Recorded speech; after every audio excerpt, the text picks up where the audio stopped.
Raise your hand so that I know you're alive. Raise your hand again so that I know you're not an AI robot. Okay, wait, you're an AI robot? You didn't raise your hand. I said raise your hand if you are not an AI robot. And you just went,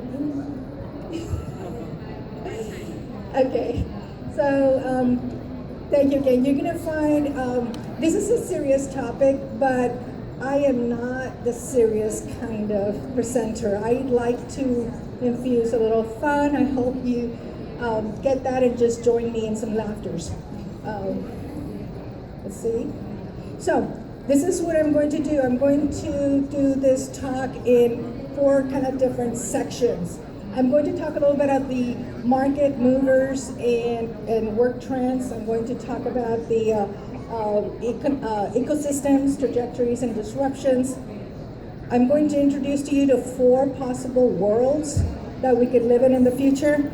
And as promised, I'm going to provide 5 strategies that you can use now to help navigate your future. Does that sound good? Yes? Okay, great. Next thing is I want to ask you and encourage you to sign, either drop your business card or fill one out for the raffle. I'm going to raffle a science-based leadership assessment. This is worth $650. I'm going to raffle that today. Then the other 2 things, scan if you haven't already done that. This QR code will take you to a 5-minute quiz that is going to assess a little bit about how future ready you are. And then the last thing I want to ask is please participate actively. If you ask questions, I have some prizes that I'm just going to toss out, but only if you're asking questions, okay? Sound good? Got a deal? Okay. I want to know who's kind of here. How many here of you are from industry? Raise your hand. Okay, good amount. How many of you here are leaders or managers? Raise your hand. Okay. Great. How big is your team, sir? About 50 people. About 50 people, wonderful. And you? 6. I'm sorry? 6, okay. And it's great. It's all good. There's gonna be some really good information for you guys. Was there anybody here? No? Okay. So managers on this side, non-managers on this side. Was that by chance or? Okay. Another question. How many of you are in academia or government?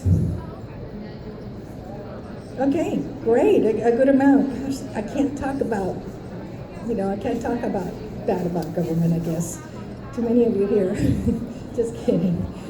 And so how many of you have some experience with AI, with artificial intelligence? Okay, wonderful. Great, good. Okay, so let me get started. Now that I know a little bit about you, is that okay if I tell you a little bit about me? Okay, well, in a nutshell, I am a market and technology trends expert. I've been doing this for over 25 years, whether I was in global 500 companies, enterprise companies that I work with, or whether I was advising young companies, technology companies, and or whether I was starting my own. So I've started a few companies myself. I also am now a certified business coach, and I use these award-winning, patented, science-based assessments to help people and leaders develop strategies to really hone in on, it's much more than just strengths and weaknesses. Trust me, the report that I run from the assessment is 47 pages long. It's very comprehensive, and I choose nothing but the best for the work that I do with my clients. And part of that work was working a lot with leading edge technologies. I spent 10 years in nanotechnology alone, from which we were able to get a lot of good recognition for the work that we're doing, so much so that we actually did get the attention of US Senator Dianne Feinstein. This was this recognition was 2007, and it was for work that we were doing. My company at the time, NanoBioNexus, was able to get we were invited to participate in a $20 million grant with the University of California, San Diego, the Medical Center, and other universities, UC Santa Barbara, Irvine, and Riverside. And I'm going to show this. The original was a 4-minute video, but it's too much, so I chopped it down a bit. So I want you to hear this from U.S. Senator Dianne Feinstein. Our nation last passed the National Cancer Act in 1971. It's very outdated, and I strongly believe we need a new battle plan in the fight against cancer. It wasn't too long ago when the words, "you have cancer," were effectively a death sentence. But so much has changed in a generation. Just take a look at the great potential of nanotechnology. The scientists at UC San Diego's Nano Tumor Center are using these new technologies to fight cancer. And NanoBioNexus is working hard to get the word out that nanotechnology is helping to change the fight against cancer. What we need to do is find the cure, and that's going to come through research. So I thank the Nano Tumor Center and NanoBioNexus for their commitment to the fight against cancer. And I want you to know that I join you in looking to the day when the death and suffering caused by this terrible disease is totally eliminated. I hope it's in my lifetime, and I want to do everything I possibly can to make that so. Thank you. Have a good evening. Now, the real purpose of me showing this is not to brag that, my efforts led to getting the attention of U.S. Senator Dianne Feinstein. The purpose really is to pass that thank you to you, the scientific community, for the work that you do. And it's so important. It's been my privilege to be able to work with scientific community in the past, and I look forward to doing more. NanoBioNexus was very, very successful, largely because of the team that I pulled together, MD PhDs, double PhDs. One of my founding teams is right here, Eileen, right? She is a quantum chemist by training and an MBA as well, and she has moved on to creative work. Talk about a multifunctional, multi-purpose brain here. So it's my privilege to work with people like you, and I want to make your work much more successful. I want it to reach farther. Anything I can do to help, please let me know. So today, this is the problem that I work on, and I'm sharing this, again, it looks like shameless plug, but it makes a lot of sense with regards to where the future is going. So I help solve problems of being future ready. And I'm going to show you 3 data points that are, and there's many by the way, but I'm going to show you these 3 that are cross-sectional points. From a technology and scientific perspective, a very comprehensive research study from MIT, researchers Eric Bringelson and Andrew McAfee basically ended up coining the term the Great Decoupling, which means that technology is going so fast, is advancing very, very rapidly, and society is not really able to keep up. So that is one of the big concerns. I won't go into the details of that because that's a whole other talk, but this is one data point at a high level. The second data point is a lot of surveys and polls that have been done with hundreds and hundreds of CEOs and senior executives, and they cite, these are only the top 5 skills that are an issue for their bottom line and for their effectiveness, and that is leadership and delegation skills, conflict management skills, listening skills, mentoring and developing talent skills, and communication skills. And when I first saw this, I thought, okay, wait a minute, they're CEOs and leaders, they got up there because I'm assuming that they can do these things already.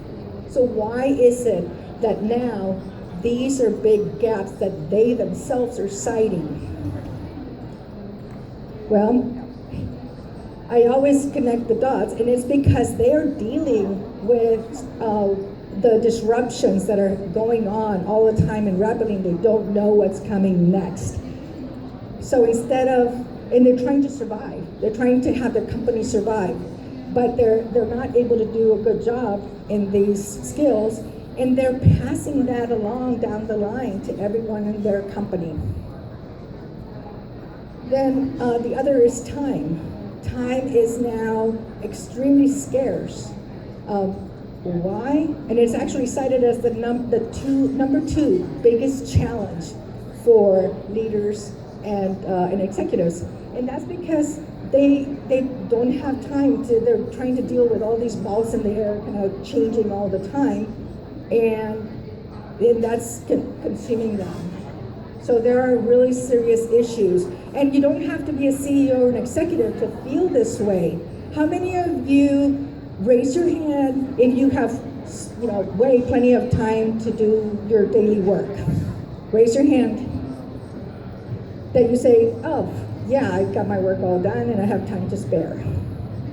No? You do. I want to know your secrets. I'm going to talk to you after this. Or I want your job. Okay, so this is actually very, very rare because, you're always expected to do more and more. Okay. The approach that I take when I'm problem solving with a company is using the process of human first. Because at the end of the day, I'm not going to solve the problem for them. I might be able to do it right there and then, but there's going to be more problems. And they need to learn how to solve them themselves. So I take this approach and I start breaking it down in terms of the life challenges that humans have. How many of you have had two of these life challenges in your life? Raise your hand. Okay. How many of you have had 3 or 4 of these? Okay. Yes. Some hands. More than 4? Yes, that's life. And you take yourself everywhere you go. That means work. And you have these things, hanging over you. Now, here's the thing that you probably didn't expect. Out of all those, making work transitions actually tax you more than bereavement, divorce, moving, dealing with teenagers. So it is a big impact. And I see companies where they reorganize all the time, pretty often. I've talked to people at different levels of management or individual contributors, and some will say, like, this year I've had 4 different managers. So that's how often things change. So how can this is why it taxes people a lot. Now, in terms of thinking in terms of the future, Deloitte cites something that they call no-collar workforce. Now, the reason it's a no-collar workforce is because now it doesn't matter what level you would be at your company. You are going to be, oh, there we go. This is you. You are going to be working next to automation, AI systems, and so forth. So there are things that the human brings to the table, and that we do really, really well, and there are things that AI does really, really well. Moving forward, you want to be able to adapt. Sometimes I jokingly call it adapt, improvise, and overcome. But you need to be pretty solid in where you are and be really strategic and very good at problem solving, but mainly adapting to disruption. Because then the AI will be your tool to do so that you can do your work much better. If you are not prepared or adapted, you will not be able to leverage that tool. The tool's going to be there, but others will leverage it. So that's the importance of that. Now, I love research, and I've had the privilege of working with brilliant minds like yourselves. And I came across this article, from University of Hong Kong that says quitting alcohol completely may greatly increase your mental well-being, especially for women.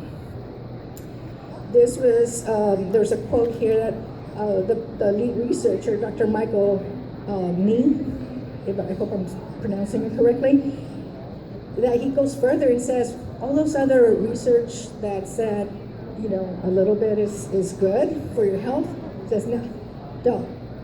So I love research, but I don't have to agree with all the research, okay? You look at her, what do you think she's saying? Is she looking at that glass and saying, this is goodbye, and gets rid of it because of this? Or does she say, I will never leave you? I'm saying I will never leave you. When I thought that my visceral reaction was, do they even know me? Have they paid attention to what's going on out there? There's a reason why during bad times, alcohol consumption sales are inelastic. Times get worse, alcohol consumption goes up. And it's a human thing. So again, I'm not trying to justify, yes, go drink a lot. No, I just didn't agree with this research. Now, I'm going to jump into the market and trends, and I'm going to do these together because there's a lot of overlap. But here is for 2019, according to CB Insights, 36 startups that will change the world. And what's around the circle, and the inner circle, are this different segments of those companies, whether it's ocean life preserves, or longevity boosters, or smart policing, AI on edge. There's disinformation defense, ecosystem engineering. There's a lot of different areas where there will be disruption. And all that disruption starts with the engineering side. And of course, I'm not going to go through this. I just want you to imagine that in the span of 10 years, in terms of trends in the technical side, development side of technologies, you have things like core, cloud, the business side, the digital side, analytics, and cyber. And in 10 years, they have gone through all these different changes. And that's a lot for like new technologies, for technology evolution, okay? For kicks, I came across this and I wanted to show you an appreciation of chemistry. This is just the cloud computing and how complex it is. There's different sections, just like you have different categories, types of elements. This is cloud computing and all that goes into it. So it's not trivial. I love this from Imperial London College. Imperial College London. And these are technologies that will be extremely disruptive, and everything going across is based on time, and the other one is disruption. All that I want to point out to you is that the ones in green, they're happening now, okay? The ones in yellow are coming down the pipe 10 to 20 years. The ones in red are 20 years plus, and the gray ones are what is referred to as fringe technologies. They're like way out there. They are not probable, but they are not impossible either. So this is where I focus. I focus on how those things are moving. I track things. I'm not always right, but when I work with clients, I focus on their area. And on top of that, on top of the technologies moving, there's other trends that come into play. Trends, economic trends, work trends, society trends, media trends, environment, education. And when one of these moves, any one of these that moves can change and impact the trajectory to some of these other trends. And then they cause other trends. And then they cause other trends. So it's really being able to encompass everything that's going on. And that's what I do. So tracking market and technology trends can really, really make you crazy. And sometimes I definitely feel this way, which is the reason why I will have that glass of wine. But my sanity strategy for myself, because sometimes, it's really scary and sometimes it's really positive and I want to champion that, is humor. I laugh at these things like there's the Amazon company party of one and a lot of robots. And then the other one has these two robots, on a date saying, that's crazy, my parents were vacuum cleaners too. Anyway, so this is just some of the humor, like I said, that makes me laugh, and that's how I keep saying. Now, I'm going to jump into the 4 possible worlds and what I'm talking about there. First, let me do a quick survey here. When it comes to the future of work, how many of you here feel excited? In other words, that statement is true for you. I see a world of possibility. How many? Okay, wonderful. How many of you are confident that you are going to be successful in that future world in the next 10, 15, 20 years? Great, like to see that. How any of you here maybe just a little bit worried or nervous about what the future holds? Good, thank you for being honest. A lot of people really are. And how many here are just really not interested? I guess nobody, otherwise you wouldn't be here. Okay, this is what a poll from PricewaterhouseCoopers, or survey that they did with over 10,000 people in China, Germany, and India, and the UK and US. They did it actually twice, in 2014 and 2017, and you can see a few shifts. So they, in terms of excited, more people are excited than they were in 2014. Confident, 1 point difference, but that's still, it's going in that different direction. Less people are worried, and possibly because there's more information and so forth. Maybe some applications that are out there are proving to be pretty good. And uninterested, there were more uninterested people in 14 than there are in 2017. So I found that enlightening. Anybody surprised by that? No? Okay. So here's the 4 possible worlds. It's a global, PwC Global did this. I invite you to go check it out. You can see the details. I'm going to go through some of the high level stuff, but they did it over several years based on all the trends that they look at. The first world is called the red world. The red world is very, very innovation focused. Very specifically, it's just build innovation specifically for the individual, to solve any and every problem for the individual. So the whole world is really an incubator for those companies who want to build new things. And it starts with funding. So let me give you an idea. In a span of 5 years, 2012 to 2017, there were $15.4 billion that funded startups. And it was, that money went across 2,320 deals. Look at second quarter of 2019. Already half of that 5-year period, 7.4 billion just in Q2. So this and across less deals. So yes, it's the number of deals is going up, but 7.4 billion on 488 deals. So that's a lot of money for a smaller. In fact, I think the average last year was about 10 million average, and then this year it's 15 million average. Here's an example of someone who is either a market mover or a market maker. Andrew Yang co-founder of Coursera, created the AI system in Google Bing. He taught at at Stanford University. He taught AI and was chief scientist at Baidu.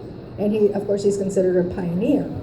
And he believes that the same way that electricity changed, the world basically 100 years ago, AI will touch every single industry that's out there. There's none that will not be touched by this.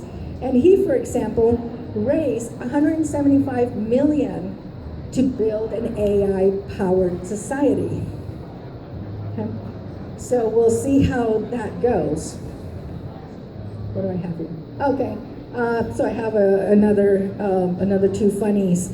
Imagine a world where you go into a restaurant and they ask you, yes, Instagramming or non-Instagramming section, as far as where they want to sit. Or else you're working with a company and they say, well, it doesn't say that we will clone you. It just says that we might, or we could, rather. So imagine worrying or having to deal with that kind of future. Now, the next world is the blue world. In this world, corporate is king. It's big companies making basically all the decisions in terms of technology, and that's where it's at. Employment will be focused on big companies, and they will grow to a lot of scale, to huge scale. One example, of course, Microsoft and what they're doing. There is a YouTube on this, so I encourage you to see it. But they demo the magic of their AI neural text-to-speech technology tied in, again, convergent technologies is something that I've always looked at with hologram technology. And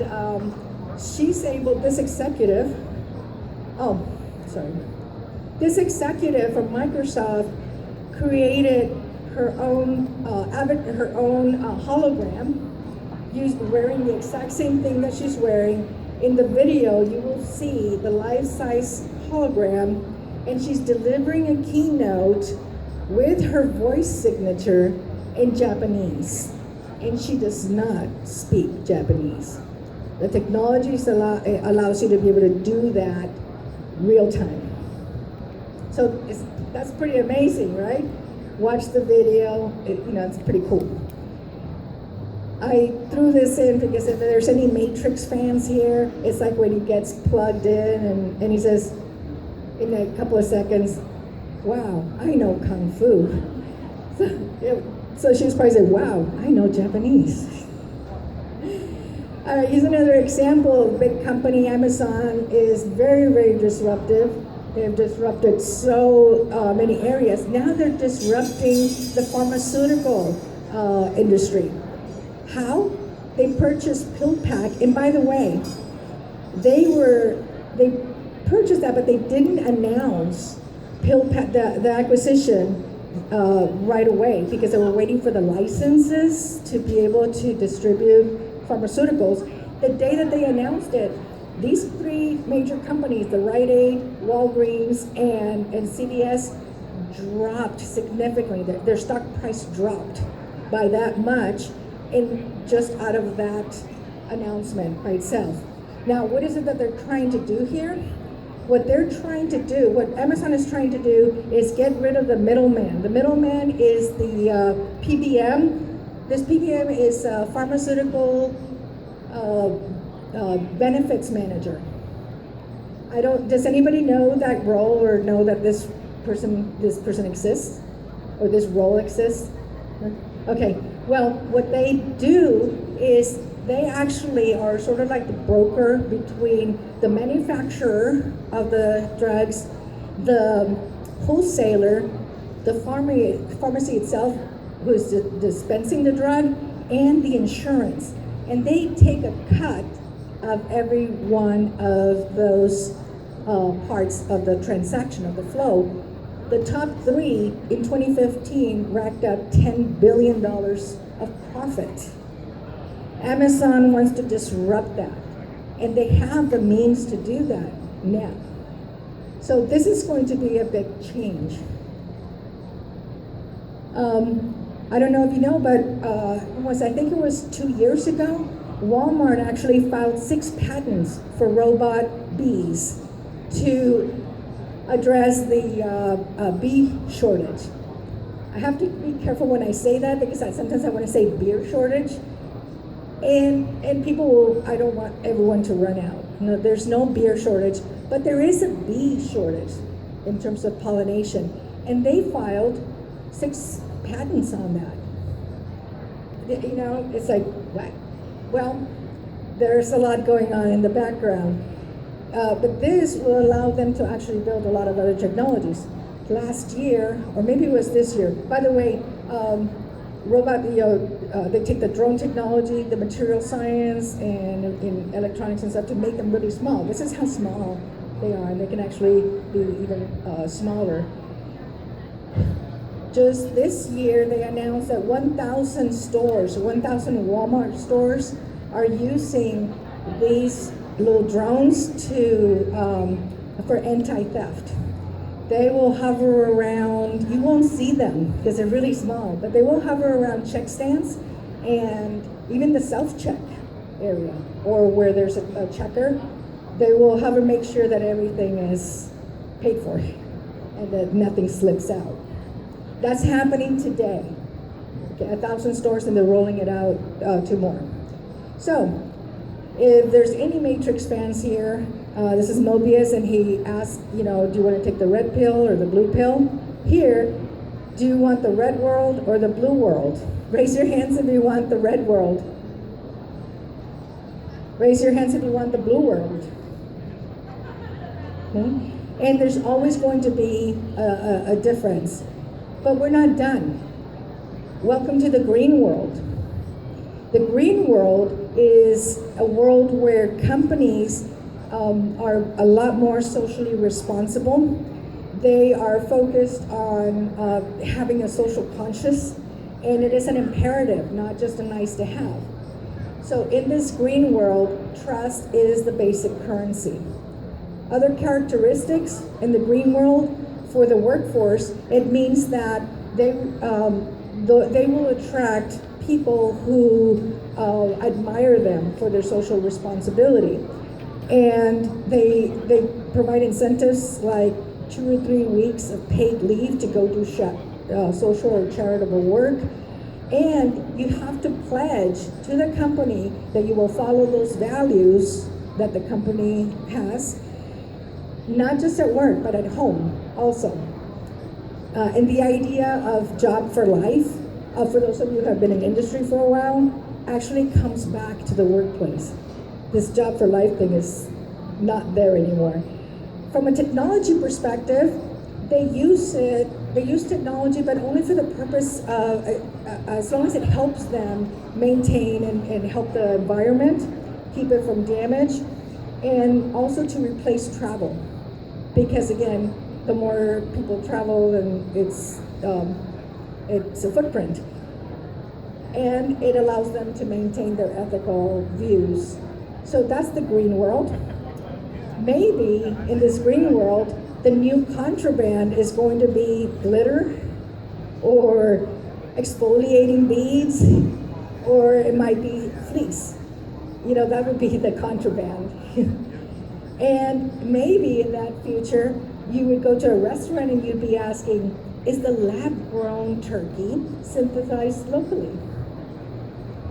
So, again, I'm just imagining some things here. The last world is the yellow world. This is different. This is a world where humans come first. It's where, like, the makers and the artisans start really taking a lead, and you create new guilds. For example, social first. And the crowdfunding is made available to those companies who, again, are artisans, smaller companies, makers, and so forth. From a workforce impact and technology, this is where like-minded people are going to be gravitating to. Collaboration is going to be key. And again, guilds are the ones that help create and build the trust at scale. The the work is a lot more fluid, little distinction between work and home. Technology, they will have conflicts with technology because in general they're anti-technology, but there will be the ghost technology that always resides in the background, but only for purposes of helping those companies thrive and to deal with things that are harder for humans or that will hurt them in any way. So now Mobius has to add 2 more worlds, the green, the red, the blue, or the yellow. Again, this is just to pass a little humor. So I would like to introduce you to Verbella, which is a full-time online virtual world. Would you guys like to see that live? This is what the campus looks like. And I am going to go in live.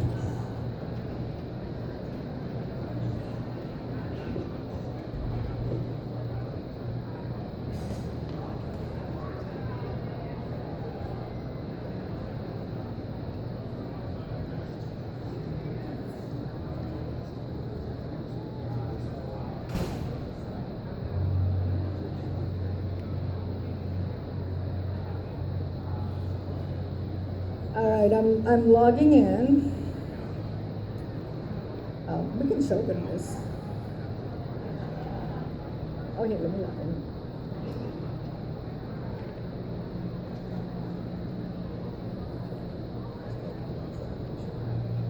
Okay.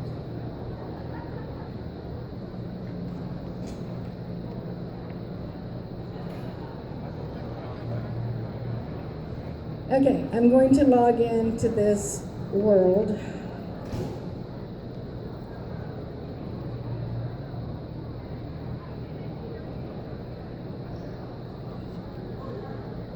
I encourage you to check it out. It's free to create a login, and when you're in there, you can create your own avatar and walk around. So this is me right here, and I can look around where I land.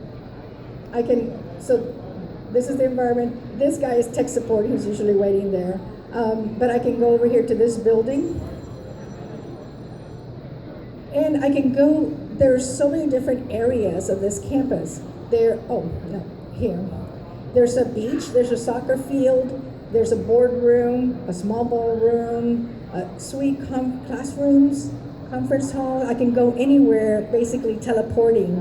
And I can do that real time. So I'm going to go to the conference hall. So this is the conference call. And Campbell, wait, let me turn on the mic. Hi, Jacob, can you hear me? Hi, yes, I can. So I don't think we've met before, but I was waiting for Campbell. I think, were you looking for Campbell? I was just checking out this room, seeing if that was all set up. Yeah, but glad to be in here with you too. Oh yeah, nice meeting you. Okay, I'm doing a live demo here at the ACS conference. Hey, Campbell. Hey, what's going on? Glad you were here. Oh, thank you so much for having me and participating in this demo. I see you put up my website on the left screen. Oh, that is so awesome. I'm gonna go and show them how this is actually really completely active. I'm going to zoom into that. This is my website, and I can actually scroll my website. I'm doing this right now. So I have a bunch of testimonials and, how this, I want to be up here again. Oh, here's the middle screen. Here is the earlier talk that I did. And I can go and show a close-up of the other screen. Okay, hey Campbell, can you take it away here, because I want the audience here at ACS to hear from you a little bit in terms of how companies can actually do either conferences or talks or lectures here. You want to say a little bit about that? Yeah, absolutely. Hey, Adriana, I'm right here if you want to turn around as well. But I know I'm talking to the live audience. But hey, welcome everyone. Verbella creates a platform and a service for geographically dispersed teams that come in here, collaborate, and communicate together. A couple of our, whether it's university clients like Stanford or even people in the tech industry like Amazon, they use Verbella to come in here and have a better form of engagement and collaboration. Oh, that's awesome. How about you show me a little bit of the things that you can do as an individual? In terms of, okay, show me your dance. It's like you can wave hands, you can say hi, you can, oh, yeah, he's doing the Gangnam Style. And for some reason, the song is not coming through on the audio, but that's okay. So you can interact, I'm talking to the audience right now, you can interact with another person real time without having to wear the goggles and socialize. In fact, I think there was another person that I met here, just like the one I ran into, and he worked for Nokia, and he's in Kansas City, and we're kind of friends and connections now. So you can do networking as well. He actually took me on a boat ride here in this. There's a speedboat, a lot of social activities. There's a beach, but there's also work. Campbell, can you tell them about the $1 billion company that's running their business 100% on this platform? Yeah, we'd love to. But anyway, so eXp Realty, who's our sister company, they actually have 16,000 real estate agents who use Verbella every day. They're geographically separated all across the US, and it's currently expanding into Canada, the UK, and even Australia. Wow, that's pretty impressive. And they have no office, no building anywhere, no headquarters. That's exactly right. Yeah, no physical office space. They were completely able to eliminate brick and mortar, and through that, they were able to save overhead expenses that come with a physical office space. Yeah, wonderful. Well, thank you for helping me demonstrate the power of this future workspace that actually is not so future as from what we're seeing. So it's actually here, and things are changing, and more companies might be using this type of platform. So thank you again. I'm going to go ahead and get back to my live audience. Hey, absolutely. Enjoy the conversation. Look forward to seeing you all soon. Okay, and I will tell them to go and check you out and book a tour. Okay. Great. Hey, look forward to seeing you all soon in Verbella. Okay. Take care. Bye now. Okay, so I'm just shutting this down so that I can get back to you. So that was an example of a future workplace that is actually here today. So things are really moving a lot faster than we might think. So just to summarize the four worlds of 2030, there is the small is powerful type of world. There's the me first rule, the big business rules world, and the fair and equity that dominate. From a business model perspective, there is conflict and push and pull between the smallest powerful and the big, from an attitude, from a being able to be successful. From a and that's the yellow and the blue. From a customer preference and preferences of how we work, there is conflict between the me first rule, where innovation is just for the individual, and which is the red world, and the green world.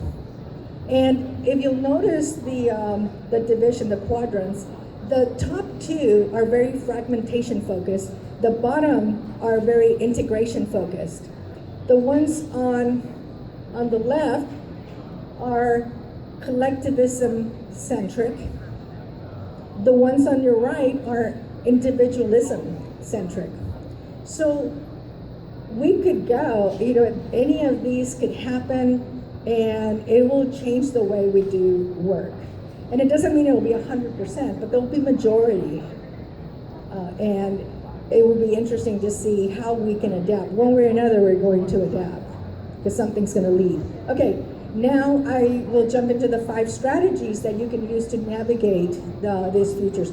And they're going to be mostly tips. So the first strategy is to understand your world. You know, what trends are affecting your industry, what technologies might change your job, what skills will be in demand in the next 5-10 years, and how could you navigate the noise? These are things that will be important. And especially because there are a lot of work retention issues right now. Whether for first-time managers, the average age of first-time managers is 36, but the different ages have different preferences in how they learn, and it's not a one-size-fits-all. Sink or swim is for managers that now they rarely get any training before they say, okay, you're going to manage this team. And that's fine, except that you're not really prepared and you don't get the chance to do that. In fact, a lot of times you get promoted, but you're still doing your previous work until they get a replacement, and it's impossible. Now,